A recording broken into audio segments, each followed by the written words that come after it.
টাকার বিনিময়ে আমার আপন মা যেভাবে রাতে মানুষের সাথে কাজ করে গল্পটি শুনলে আপনার মেশিন দিয়ে পানি চলে আসবে, তাই হাতের কাজ করার আগে টিস্যু রাখুন ও কানে হেডফোন লাগিয়ে নিন।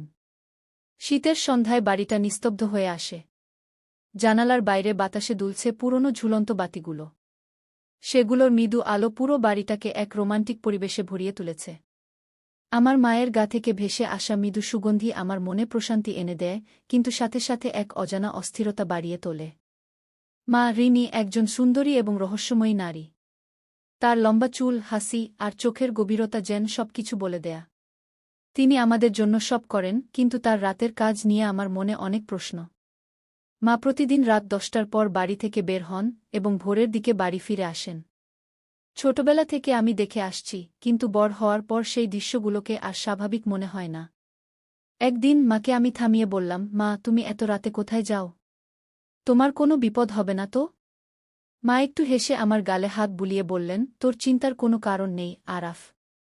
আমি ভালো আছি।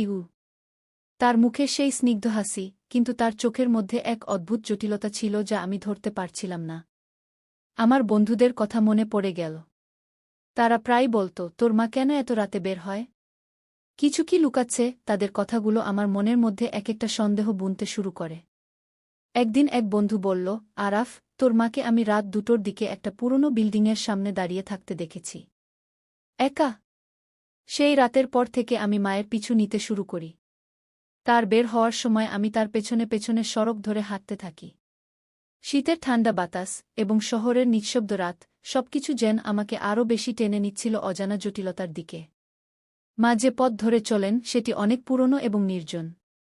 গলির মোড়ে এসে তিনি একটি কফি শপের পাশে দাঁড়ালেন, আর আমি লুকিয়ে দেখছিলাম। হঠাৎ মায়ের মুখে অদ্ভুত এক উদ্বেগ ফুটে উঠল। আমি লক্ষ্য করলাম তার পেছনে একটি কালো রঙের গাড়ি ধীরে ধীরে এগিয়ে আসছে। মায়ের হাতের মোবাইল ফোনটা বারবার বাজছিল, কিন্তু তিনি ফোনটা ধরছিলেন না। আমি ছায়ার আড়াল থেকে সব দেখছিলাম। সেই মুহূর্তে মনে হলো মাকে কিছু বলতে যাব, কিন্তু গাড়ির ভিতর থেকে একজন অপরিচিত লোক নেমে এলো। লোকটি মায়ের দিকে এগিয়ে গেল এবং তারা কি যেন কথা বলতে লাগল। আমি কিছুই শুনতে পাচ্ছিলাম না, কিন্তু তার ভঙ্গিমা দেখে মনে হচ্ছিল কথাগুলো খুব জরুরি এবং তীব্র। মা অস্থির চোখে এদিক সেদিক তাকাচ্ছিলেন। লোকটি হাত বাড়িয়ে মায়ের হাত ধরে কিছু একটা দেওয়ার চেষ্টা করল, আর মা যেন একটু দ্বিধায় পড়ে গেলেন। এই দৃশ্য দেখে আমার ভেতর অস্বস্তি বাড়তে থাকল। কিন্তু ঠিক তখনই মা হঠাৎ পেছন ফিরে চলে গেলেন। আমি তার পিছু নিলাম। এবার তিনি আরও দ্রুত হাঁটতে লাগলেন, যেন কিছু থেকে পালানোর চেষ্টা করছেন। মা পুরনো একটি ভবনের দিকে চলে গেলেন, যা পরিত্যক্ত এবং অন্ধকারাচ্ছন্ন। ভিতরে প্রবেশের পর আমি বুঝতে পারলাম এখানে তার কাজের আসল রহস্য লুকানো আছে। চারপাশে ছায়া ছায়া অবস্থা, কিন্তু মায়ের প্রতিটি পদক্ষেপে কিছু একটা খুঁজে পাওয়ার ইঙ্গিত। তিনি কিছু একটা খুঁজছিলেন। আমি দূরে দাঁড়িয়েছিলাম। ভয় আর সন্দেহে মনটা কাঁপছিল। মা এক সময় একটি টেবিলের উপর রাখা একটা ছোট ব্যাগ থেকে কিছু কাগজপত্র বের করলেন। সেই সময় আমার চোখে পড়ল একটা লোক আড়াল থেকে বেরিয়ে মায়ের দিকে এগিয়ে আসছে। লোকটি ধীরে ধীরে সামনে আসতে লাগল, আর মা যেন সেটা আগেই বুঝতে পারলেন। তার হাতটা ধরা, কিন্তু মায়ের মুখে এমন এক অদ্ভুত শান্তি যা আমার মধ্যে ভয়ের সৃষ্টি করল। তুমি এখানে কেন? লোকটির কণ্ঠস্বর নিচু এবং তার চোখে স্পষ্ট রাগ। মা শান্তভাবে বললেন, আমি এখানে কোনো কারণেই আসিনি। আমি শুধু যা খুঁজছি তা পেয়ে চলে যাব। লোকটি হেসে উঠল, তুমি জানো না তুমি কত বড় বিপদে পড়তে যাচ্ছ। এবার আমার মনে হলো কিছু একটা ঠিক হচ্ছে না। আমি সামনে এসে মাকে বাঁচানোর চেষ্টা করব, এমন সময় মা লোকটির সামনে এক ধাপ এগিয়ে গেলেন। তার হাতে ছিল ছোট একটা প্যাকেট, এবং সে লোকটির হাতে সেটা দিয়ে বললেন, এটাই শেষ। এরপর আমি আর আসব না। লোকটি হাসল, কিন্তু তার চোখে কোনো হাসি নেই। মা পেছন ফিরে চলে এলেন, আর আমি তার পেছন পেছন। বাড়ি ফেরার পথে মা কিছু বললেন না। আমি তার কাছে জানতে চেয়েছিলাম, মা, তুমি কার সাথে কথা বলছিলে? মা একটুখানি হেসে বললেন, আরাফ, তুই বড় হচ্ছিস। সবকিছু জানতে হবে না। সময় হলে জানবি। আমি চুপ করে গেলাম, কিন্তু আমার মনের মধ্যে এক বিশাল প্রশ্ন আর জটিলতা তৈরি হল। মা কি এমন করছেন যা তাকে এইসব পরিত্যক্ত জায়গায় আনতে বাধ্য করে? তার জীবনে এমন কি লুকানো রহস্য আছে যা আমি এখনো জানি না? সেই রাতে আমি ঘুমাতে পারিনি। মায়ের রুমের দিকে তাকিয়েছিলাম, কিন্তু তিনি ঘুমাচ্ছিলেন না। তার চোখের গভীরে যেন এক অজানা অন্ধকার ছিল, আর সেই অন্ধকার আমাকে টেনে নিচ্ছিল আরও গভীরে। রাতের পরের দিন সকালে আমি ঘুম থেকে উঠেই মায়ের সাথে কথা বলার সিদ্ধান্ত নিলাম। তিনি আমার জন্য চা বানাচ্ছিলেন, আর আমি ভাবছিলাম কিভাবে প্রশ্নটা তুলব। মায়ের দিকে তাকিয়ে বললাম, মা, কাল রাতে যাকে দেখলাম সে কে? মা এক মুহূর্ত থেমে গেলেন, তারপর মৃদু হাসি দিয়ে বললেন, তুই কি আমাকে ফলো করেছিলি? আমি একটু লজ্জা পেয়ে মাথা নিচু করলাম। হ্যাঁ, মা। আমি জানি এটা করা ঠিক হয়নি। কিন্তু তোমার কাজের সময় এত রাতে বের হওয়া। আমি চিন্তিত হয়ে পড়েছিলাম। মা চায়ের কাপটা আমার হাতে দিয়ে বললেন, আরাফ, তুই জানিস, আমাদের সংসারের সমস্ত দায়িত্ব আমার উপর। আমি যে কাজটা করি সেটা আমাদের জীবনের জন্য খুবই গুরুত্বপূর্ণ। কিন্তু সবকিছু জানার সময় এখনো হয়নি। তুই আমার উপর বিশ্বাস রাখতে পারিস? তার কথা শুনে আমি আরও বেশি দ্বিধায় পড়ে গেলাম। কিন্তু মা, তোমার ওই কাজের জন্য যদি কিছু হয়? তুমি এত রাতে কোথায় যাও? মা চুপ করে আমার চোখের দিকে তাকালেন। তুই যা ভাবছিস তেমন কিছু নয়। তবে আমার কাজটা সহজ নয়, আর আমাকে সতর্ক থাকতে হয়। তুই কিছু না জেনে এত চিন্তা করিস না। সব ঠিক হয়ে যাবে। তার কথাগুলো আশ্বাস দেওয়ার চেষ্টা করছিল, কিন্তু আমার মনের ভেতর সেই সন্দেহগুলো আরও গা হয়ে উঠছিল। মায়ের চোখে এক অদ্ভুত অস্থিরতা ছিল যা আমাকে ভাবিয়ে তুলছিল। মা আমাকে আরও কিছু বলার আগেই চলে গেলেন। সেদিন সারাদিন আমি মায়ের কথাগুলো নিয়ে ভাবলাম। রাতে মা আবারও বাড়ি থেকে বের হলেন। আমি এবারও তার পিছু নিলাম। আগের মতোই মা পুরনো সেই গলির দিকে রওনা হলেন, কিন্তু আজকে তিনি আরও দ্রুত চলছিলেন। আমি দূর থেকে তাকে ফলো করতে থাকলাম। এইবার আমি আরও সতর্ক হয়ে থাকলাম যেন মা আমাকে না দেখতে পারেন। মা যখন সেই পুরনো বিল্ডিংয়ে ঢুকলেন, আমি আরও কাছে গিয়ে দাঁড়ালাম। সেই সময় দেখতে পেলাম মা একজন মহিলার সাথে কথা বলছেন। তাদের মুখের ভাব দেখে মনে হল তারা অনেক গুরুত্বপূর্ণ বিষয়ে আলোচনা করছেন। আমি কিছুই শুনতে পাচ্ছিলাম না, কিন্তু মহিলাটি মায়ের হাতে কিছু একটা তুলে দিলেন। মা সেই জিনিসটা নিলেন, আর তারপর ধীরে ধীরে সেখান থেকে বেরিয়ে আসতে শুরু করলেন। আমি তখনও কিছু বুঝে উঠতে পারিনি। আমার মনে সন্দেহ বাড়ছিল, কিন্তু আমি তখনও বুঝতে পারছিলাম না মায়ের কাজটা আসলে কি। একসময় আমি মায়ের পিছু নিয়ে যখন বাড়ির দিকে রওনা দিলাম, মায়ের হাতে ধরা প্যাকেটটা আমার নজরে এল। সেটা একটা ছোট ধাতব বাক্সের মতো, যার গায়ে অদ্ভুত চিহ্ন আঁকা। বাড়িতে ফিরে এসে মা সেই বাক্সটা তার রুমে রেখে দিলেন। সেদিন রাতে আমি ঘুমাতে পারলাম না। মায়ের রুমের বাইরে দাঁড়িয়ে শুনতে পেলাম তিনি কারো সাথে কথা বলছেন। তার কণ্ঠস্বরে উদ্বেগ ছিল। তিনি বলছিলেন, আমি আর বেশিদিন লুকিয়ে রাখতে পারব না। আরাফের সন্দেহ বাড়ছে। আমাদের কিছু একটা করতে হবে। আমার শির দ্বারা বেয়ে ঠান্ডা স্রোত বইতে লাগল। মা আমার সম্পর্কে কি বলছেন? আমি তার উপর নজর রাখছি সেটা তিনি জানেন। কিন্তু কি এমন লুকাচ্ছেন তিনি যা আমাকে বলার সাহস পাচ্ছেন না? পরের দিন সকালে আমি মায়ের কাছে গিয়ে জানতে চাইলাম, মা, তোমার রুমে রাখা ওই ধাতব বাক্সটা কি? মা একটু চমকে গেলেন। তিনি কিছুক্ষণ আমার মুখের দিকে তাকিয়ে রইলেন। তারপর মৃদু হেসে বললেন, ওটা তোর জন্য একটা উপহার। কিন্তু এখনই খোলার সময় হয়নি। কিন্তু মা, তুমি কিছু লুকাচ্ছ, আমি দৃঢ়ভাবে বললাম। মা তার হাতটা আমার কাঁধে রাখলেন। আরাফ, তুই শুধু জানবি আমি তোদের জন্য সব করছি। সময় এলে সব বলবো। কিন্তু এখন আমাকে বিশ্বাস করতে শিখ। আমি চুপ করে গেলাম। তার চোখে ছিল এক ধরনের স্নেহ, কিন্তু তার ভেতরে লুকানো ছিল গভীর কিছু, যা আমার জানা উচিত ছিল। সেই রাতে আমি আবারও তার পিছু নিলাম। এবার আমি পুরোপুরি প্রস্তুত ছিলাম মায়ের আসল রহস্য জানার জন্য। পথে মাকে আমি দেখলাম, তিনি কাঁধে সেই ধাতব বাক্সটা নিয়ে রওনা দিয়েছেন। আজকের রাতেই আমি জানতে পারব মায়ের জীবনের রহস্য। সেদিন রাতে আমি ধীরে ধীরে মায়ের পিছু নিলাম। তার হাতে ধাতব বাক্সটা দেখছিলাম, আর আমার মনের মধ্যে নানা ধরনের প্রশ্ন ঘুরছিল। মায়ের আসল উদ্দেশ্য কি? তিনি কি এমন কাজ করছেন যা আমাকে বলছেন না? গলির মধ্যে ঢুকে মা এবার অন্য পথ ধরলেন। আমি দেখলাম তিনি আরও দূরে শহরের পুরনো এলাকায় যাচ্ছেন। জায়গাটা বেশ অন্ধকার আর ভৌতিক ছিল, চারপাশে পুরনো বাড়ি আর ভাঙাচোরা দেওয়াল। আমি নিজেকে লুকিয়ে মাকে অনুসরণ করতে লাগলাম। একটা সরু রাস্তায় পৌঁছে মা থামলেন। আমি লুকিয়ে থাকলেও দেখতে পেলাম মা সেই ধাতব বাক্সটা খুললেন, আর তার ভেতর থেকে একটা ছোট পেপার বের করলেন। কাগজের উপর অদ্ভুত চিহ্ন আঁকা ছিল যা আমি আগে কখনো দেখিনি। মা সেই কাগজটা নিয়ে বাড়ির ভাঙা দেয়ালের সামনে দাঁড়িয়ে কিছু বলছিলেন। আমি কিছু শুনতে পাচ্ছিলাম না, কিন্তু তার মুখে দুশ্চিন্তা স্পষ্ট ছিল। হঠাৎ করেই দেয়ালের ফাটল থেকে এক ধরনের আলোর ঝলকানি বের হতে শুরু করল। আমি হতবাক হয়ে তাকিয়ে রইলাম। সেই দেয়ালের ভেতর থেকে যেন এক ধরনের পথ বেরিয়ে আসছিল। মা আলোর সামনে দাঁড়িয়ে তার হাতে ধরা কাগজটা উপরে তুলে ধরলেন।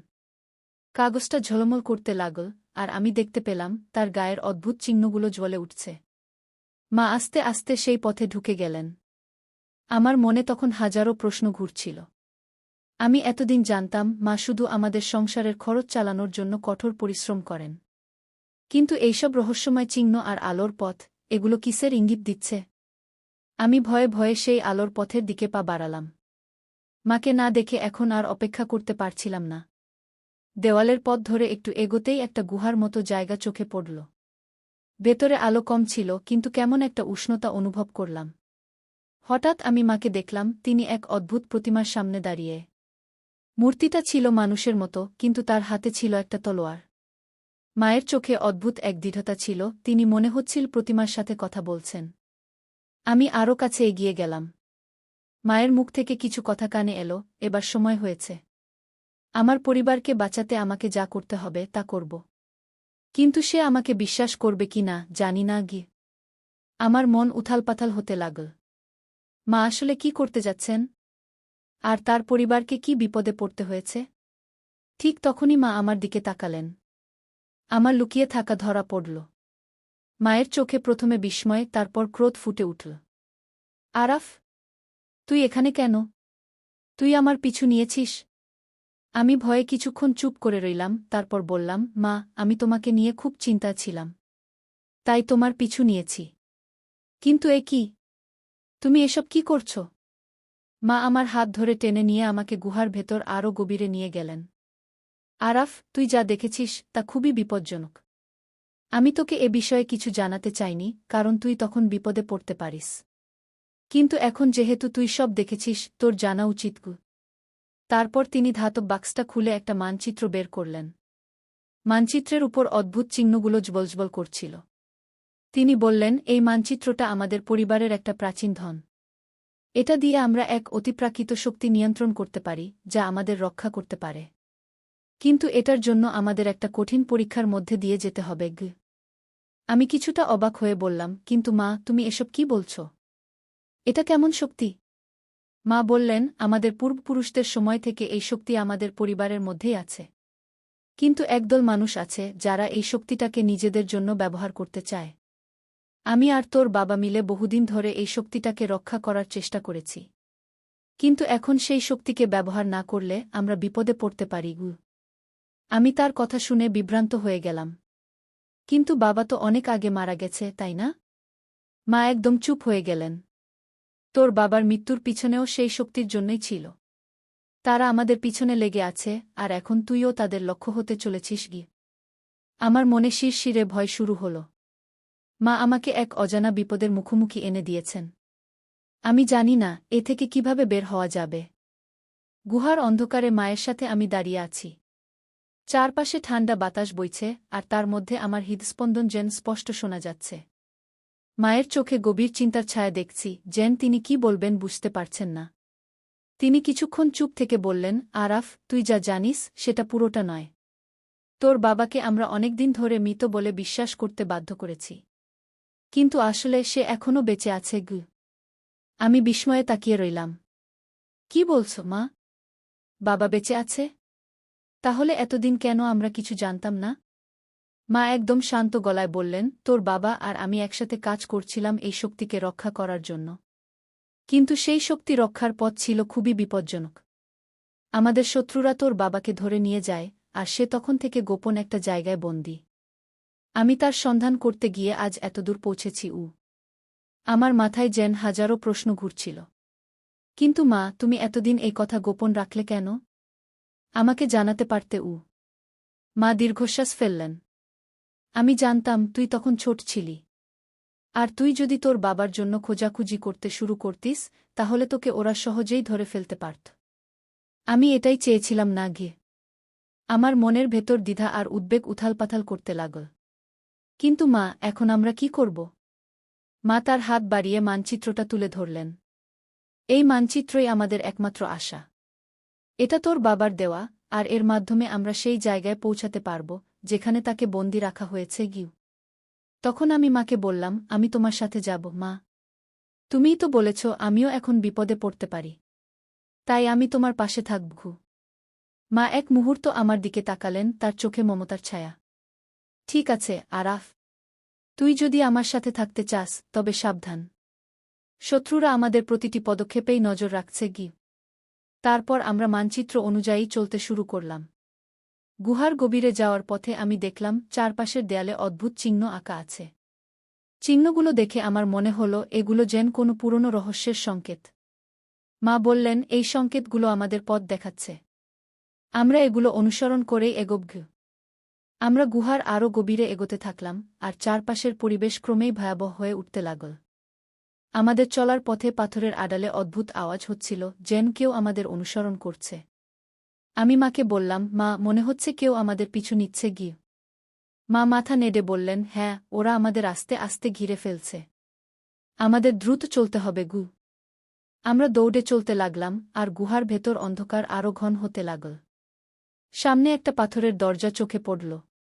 মা দরজার সামনে দাঁড়িয়ে পকেট থেকে একটা পুরনো চাবি বের করলেন। দরজার তালায় চাবিটা ঢুকিয়ে ঘুরাতেই একটা গম্ভীর শব্দে দরজাটা খুলে গেল। ভেতরে ঢুকে আমি দেখলাম একটা বড় হোল ঘর। দেওয়ালের চারপাশে মশাল জ্বলছে, আর ঘরের মাঝখানে একটা বড় বেদি। মায়ের হাত থেকে কাগজটা আলোকিত হয়ে উঠল, আর বেদির উপর একটা রহস্যময় প্রতীক ফুটে উঠল। মা কাগজটা বেদির উপর রাখলেন। তারপর তিনি বললেন, এই প্রতীকটা খুললে আমরা পরের পথটা দেখতে পাব, যেখানে তোর বাবা বন্দী গু। হঠাৎ করে বেদির উপর থেকে ধোঁয়ার কুণ্ডলী বেরিয়ে আসতে শুরু করল। ঘরের মধ্যে এক অদ্ভুত বাতাস বইতে লাগল, আর চারপাশের আলো ঝলমল করতে থাকল। আমার মন কেমন এক ধরনের শিরশিরে অনুভূতি পেল, যেন কিছু বড় ঘটনা ঘটতে চলেছে। মা আমার হাত ধরে বললেন, আরাফ, শক্ত হয়ে থাক। আমরা যে পথে চলছি সেটা খুবই কঠিন। কিন্তু তুই আমার পাশে থাকলে আমি নিশ্চিত আমরা আমাদের লক্ষ্যে পৌঁছাতে পারব গু। গুহার গভীরে আমাদের যাত্রা ক্রমশ বিপজ্জনক হয়ে উঠছিল। প্রতিটি পদক্ষেপেই মনে হচ্ছিল যেন আমরা কোনো ফাঁদের মধ্যে পড়তে যাচ্ছি। মা আমার হাত শক্ত করে ধরে এগিয়ে চলছিলেন, আর আমি তার প্রতিটি নির্দেশ মেনে চলছিলাম। আমাদের সামনে একটা সংকীর্ণ পথ, আর তার শেষে ঝকঝকে সাদা আলো। মা বললেন, এখানেই সেই স্থান। আলোটা দেখছিস? ওখানেই ওরা তোর বাবাকে বন্দি করে রেখেছে। আমাদের খুব সাবধানে এগোতে হবে। আমরা ধীরে ধীরে আলোর দিকে এগোলাম। আলোটা তীব্র হতে শুরু করল, যেন চোখে লাগছিল। আমি মাকে বললাম, মা, এত তীব্র আলো কেন? এর মানে কি আমাদের বিপদের মধ্যে ফেলতে চাইছে? মা বললেন, এই আলোটা আমাদের দৃষ্টিভ্রম করাতে পারে। কিন্তু মনোযোগ রাখ, আরাফ। আমরা যদি সঠিক পথে চলি তবে আমাদের কিছুই হবে না গি। আমরা আলোর মধ্য দিয়ে পা বাড়ালাম, আর হঠাৎ করেই চারপাশের সবকিছু কেমন অদৃশ্য হয়ে গেল। আমাদের পায়ের নিচে মাটি যেন ফাঁকা হয়ে যেতে লাগল। আমি মায়ের হাতটা আরও শক্ত করে ধরলাম। মা কাগজটা সামনে তুলে ধরলেন, আর অদ্ভুত শব্দ করে সেটি থেকে এক ধরনের আলো বেরিয়ে আসতে লাগল। আলোটা আমাদের চারপাশে ঢেকে রাখল, যেন কোনো প্রতিরক্ষা বলয়ের মতো। আলোর মাঝখানে আমরা দেখতে পেলাম একটা পাথরের কক্ষ, আর তার মাঝে একটি কাচের খাঁচা। সেই খাঁচার ভেতরে একজন লোক বন্দী। মা দ্রুত ছুটে গেলেন, আর আমি তার পিছু নিলাম। মাকে দেখে লোকটি তার হাত বাড়িয়ে বলল, তুমি এসেছ। এতদিন পরে আমি ভেবেছিলাম আর কখনো দেখব না গি। মা কান্নাজড়িত কণ্ঠে বললেন, হ্যাঁ, আমি এসেছি। কিন্তু তোরাও আমার আর আরাফের পিছু নিয়েছ, আমি তা জানি গু। মায়ের কথায় আমি কিছুটা অবাক হলাম। মা, তুমি কি বলছ? মা তখন বললেন, তুই এখনও জানিস না আরাফ। তোর বাবা আর আমরা শুধু একজন দম্পতি নই, আমরা এই শক্তির রক্ষক। এই শক্তি যা আমাদের রক্ষা করে এবং যা আমাদের এই পথের নির্দেশ দেয়া, সেটার পিছনে অনেক শক্তি এবং শত্রু আছে গি। ঠিক তখন ঘরের চারপাশে ধোঁয়া জমতে শুরু করল। আমরা দেখলাম ধোঁয়ার মধ্যে থেকে ছায়ামূর্তি বেরিয়ে আসছে। মা আমাকে বললেন, এই ছায়ারা আমাদের পথ রুদ্ধ করবে। তুই আমার পাশে থাকিস, আর আমাদের শক্তি এক করে এগোব গু। আমি মায়ের হাত ধরে শক্ত করে দাঁড়ালাম। মা তার পকেট থেকে আরেকটা ছোট দণ্ড বের করলেন, যেটা থেকে ঝলমলে আলোর রশ্মি বের হতে লাগল। আমি বিস্মিত হয়ে মাকে দেখলাম, এটা কি মা? মা বললেন, এটা আমাদের পূর্বপুরুষদের দেওয়া একটি অস্ত্র। এর সাহায্যে আমরা এই ছায়াদের মোকাবিলা করতে পারব। আমরা আলোর রশ্মি দিয়ে ছায়াদের দূরে সরানোর চেষ্টা করছিলাম। একের পর এক ছায়া আমাদের আক্রমণ করতে আসছিল, আর মা তাদের প্রতিহত করে আমাদের সামনে পথ খুলছিলেন। আমাদের এক মুহূর্তও দেরি করা চলবে না, কারণ প্রতিটি পলেই আমাদের জীবন ঝুঁকির মুখে ছিল। আমরা ধীরে ধীরে খাঁচার কাছে পৌঁছালাম। মা দ্রুত খাঁচার তালা খোলার চেষ্টা করছিলেন। কিন্তু তালা এতই শক্ত ছিল যে সহজে খুলছিল না। আমি তখন মায়ের হাতে সাহায্য করলাম, আর একসময় খাঁচাটা খুলে গেল। বাবাকে আমরা বাইরে বের করলাম, কিন্তু ঠিক তখনই পেছন থেকে এক তীব্র আওয়াজ শোনা গেল। পেছনে তাকিয়ে দেখি আমাদের শত্রুরা সামনে দাঁড়িয়ে। তাদের চোখে এক অদ্ভুত দৃষ্টিভঙ্গি, যেন তারা কিছুতেই আমাদের ছাড়বে না। মা আমাকে বললেন, আরাফ, তুই তোর বাবাকে নিয়ে দৌড়া। আমি ওদের সামলাচ্ছি গু। আমি মাথা নেড়ে বললাম, না মা, আমি তোমাকে ছেড়ে যাব না। আমরা একসাথে লড়াই করব। মা আমার দিকে তাকিয়ে বললেন, ঠিক আছে আরাফ, আমাদের একসাথে এই শক্তিকে রক্ষা করতে হবে। তোর বাবাকে আমাদের ঘরে ফিরিয়ে নিয়ে যেতে হবে গু। আমরা একসাথে দাঁড়ালাম, আর আলোর রশ্মি দিয়ে শত্রুদের প্রতিহত করতে শুরু করলাম। আমাদের সামনে ছিল এক চূড়ান্ত যুদ্ধ, আর আমরা জানতাম আমাদের জিততেই হবে। কারণ এই জয় ছিল শুধু আমাদের পরিবারের নয়, আমাদের পূর্বপুরুষদের সম্মান রক্ষার। বন্ধুরা, যদি আমাদের এই গল্পটি ভালো লাগে তাহলে আমাদের চ্যানেলটি সাবস্ক্রাইব করুন এবং ভিডিওতে একটি লাইক কমেন্ট করে সাথেই থাকুন।